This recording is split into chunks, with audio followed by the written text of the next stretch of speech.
kana yambi ambine her ha wono akra mo hona akra oh hi oh wo ba ha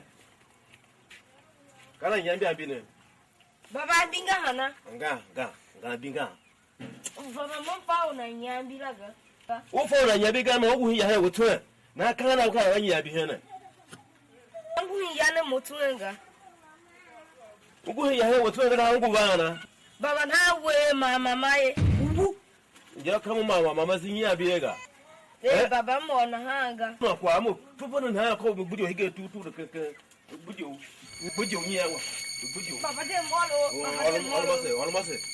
almase baba nenga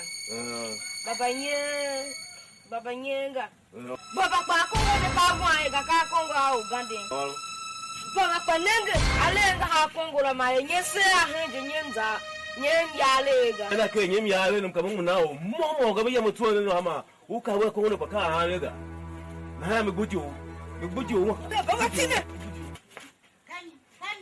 kanyi tutu na kanyi mano kwa kai mumu menga hachwa kila kanyi kwa ne mwana kwa wana aye tutu ne lu mumu menga ne hai unenge ko walu yaga yanga mwana kwa we ako wane ha mashichi wana aye fie kwa magbide wa ido wa muga uzo homo ken kwara yosu na hingra ama we unenge ko wana alu gane akwa udane unenge yaba hingi yaga moya mmoro kwa ne ha mashichi kanyi kwa kia nenge bibiro pakae sa waye tese waye gbindo nana vesi banana ta okiraga ya ebu ho ya kido na du ha ma ko don kido na chi machine dance ya lo mi kido ye na wo ha mashichi kan vina kwa wane kan duwatu ni yin ha mashi na ba duwatu yeme awane ngura tese wona fulaka ha mashichi wane gbagana na fie ve na hagumo we ni na moya mvinda mso fie ga jem so fie ga mso kwenga na ha na akpa wo so ya to ka wo fa ko arusha mi me ma wa tun ga na ha ka ko so wo wan wo sa ayira na ya mi tun ya mi no ta ha wa ka chi ko me amoro jira o ela tuma hela na hala kwa nyeza ko ngona turo bra ayi chekpa hala sega akara tuma mai ko agbolu ha mi cho hawata kroja kwango noga wana zaza mutwa noga no wase mungu ga kugwana sama shwa wamo bache kuomela mefaga alwa tena na dono kwana manaluga so kwana sama shena gare ayela na ashwala ruhi yane kwa nyamba setio ko za ko ba ku wo se ko wo je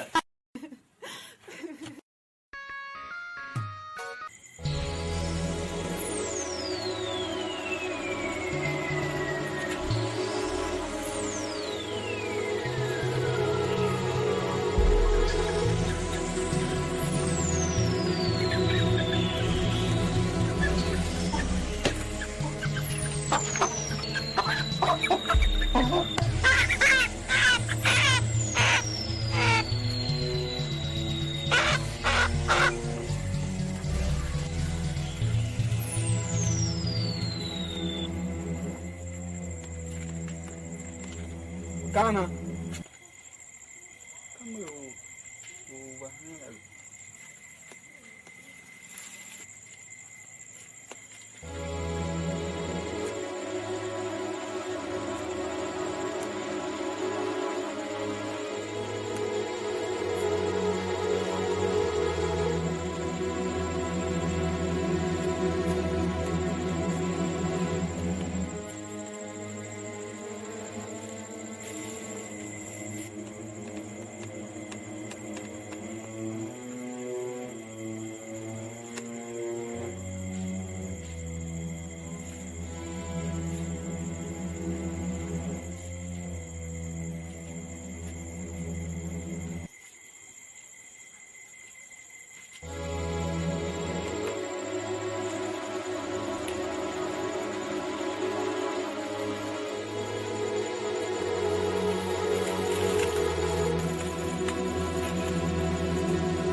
aje oje wana aje ambe akela nde je nega ave gachi aje vigemo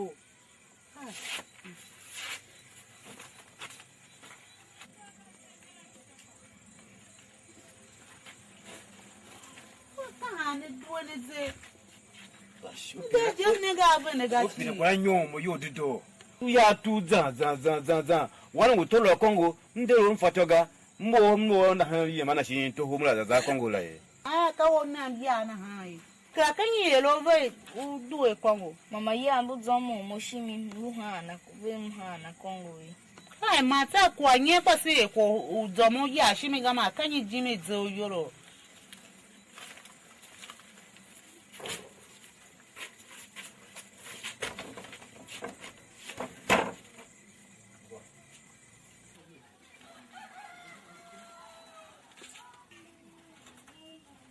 Kasega. msona O kwando ba. msuda ba wango Msu, atela msu. kwa tumanjira Kasha. No, msu. msona pa de ba Icharo. Charo msu. kasego pa de ba choro Sego banya.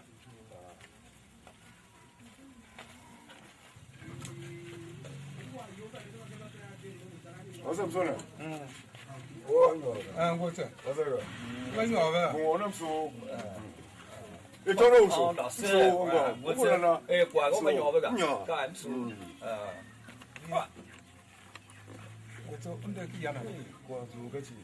no ane wa nyobe Wanu jibu. O banga. So kwa wa. Wanjubu. so ya wa So. nina Kwaga waya. kai kwa gachi Bana Kwa shira wa kwati ne kwata wuta ki. msu wa wa kan sani mo ya doga Kwaga. msu o pande nina atango mwana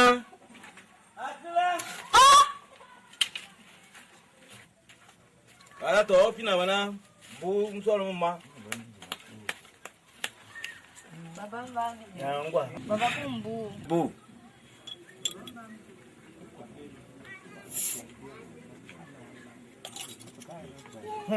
su wa ka wa ne o ba no sun pa baba msu ka shoshoro wa kule kihinga hene je mam su adoga ke shen kule nyolo kiti ola ungwa emsu gai Owo usu charo na mo sun pa. baba msu hanje o kawa wa o pande nina Kasha mi. wana su ne chachi ya kala masa duwa sai lai asu ne Mamu ko. tana su afo su o tsembele ma ka su kan Ga. Usu ifa se ga. ka su Mungwa. na ka pelo jira Kasha. O yam sona. Mo e kan ba zuwa ka e we ya mka sha ya. Mam zuwa wo ga be iba e pika wo o se shi fa se ga be do no mo ba ya. What's that? Mo se aya. Mbakamba yesha mondo yiri. Pia ka ke be hada be ve. Ve pia ba kwa ve hana mo pepo pia be kai fasela ka mo ba va. Mba no ya kwa sho kwa mo faga. Sanda bu be zuwa ha zo. Kana ne pini fasela kwa tijla. Uno so ngwa ya. awo kwa kuku na ka nyomu yu zan mhe mna lu ka ko kwase na ha ma gbape azuwa ya kam to no mo lu o vesen wase ne azuwa kwa ne he ya na e po I wona na ma e kuma ba zuwa kwa ne ho wa e hu po a ka mto ne alu ngora kposo ma fese ka ya ne kwa na ha ye ka na mo kere won ju bu ye te go pine mo na na mo kere mo kwase ye pa Fa se ga kwelo alo he na da zuwa ko ke wa jibu he nana. Zuwa nana. ka ona zu ko na ye Zu ko nana pa ngi ya zuwa ga na de zuwa se ko anu ja ko anu ga. O se ko se be he nana. o ke o fa ko ri choro Mfa. Chole he gbo na ga. ngwa na shi onu waru so ya turange gbo yumra uso kuva yoti uye mda kuva gbo ti turange yumo Ma yanga ngwa nge ito ha bi da ku ba gbo la to nga shi mi yunga penken. shi ma za iye mda ba gbaje gbo Hey.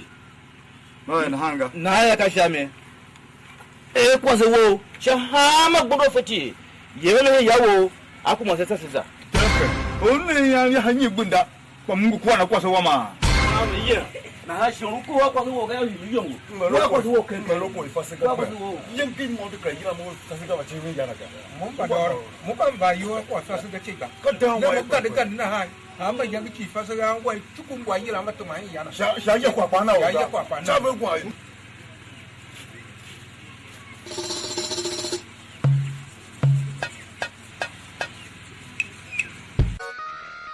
yem ga uso ni ya kwa na ga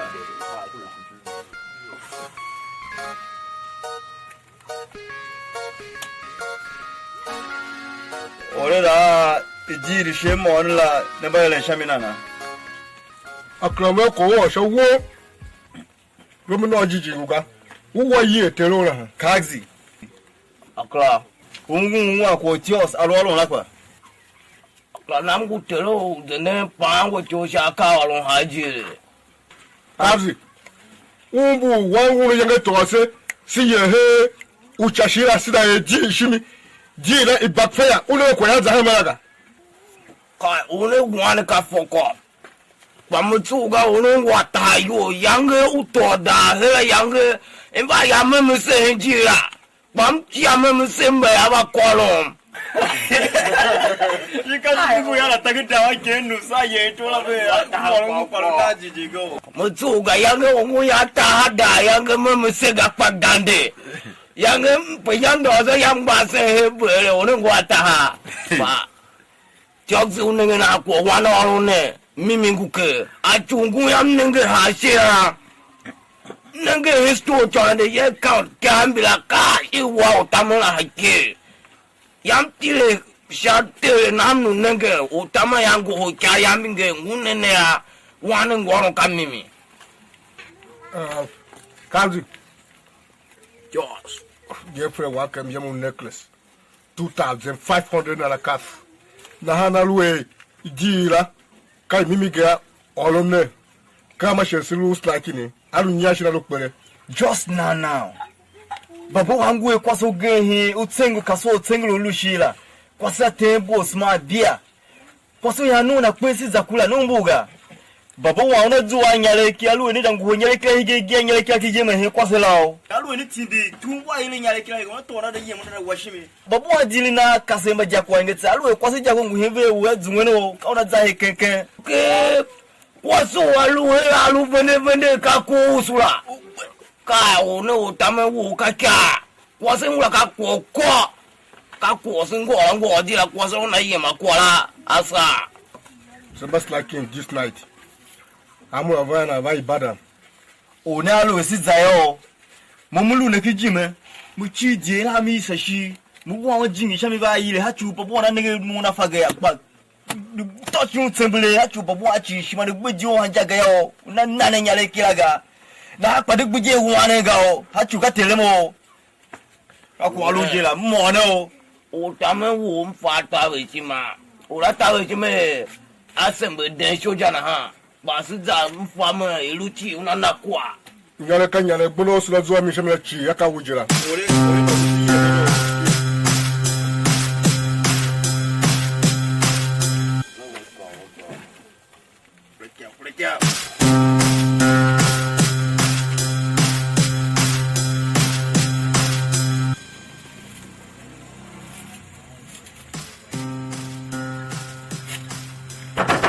Sega.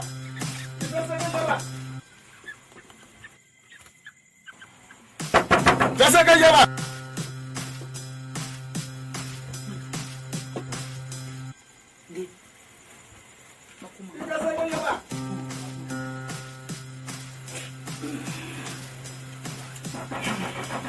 Kana wama kace waju kana kama wani uchanjiraga ike wani chanjira agwanya hake mama na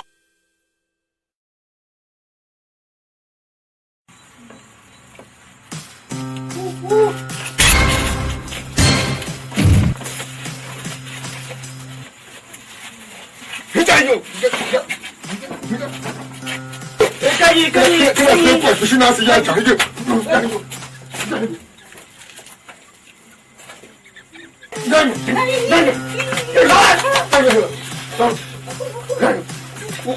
Kanyi kwa. Uza. Kanyi. Uza.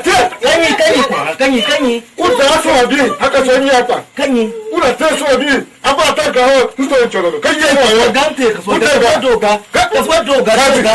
Ka so doga. Ka so doga. Kolba gada.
Dojo, come on, what the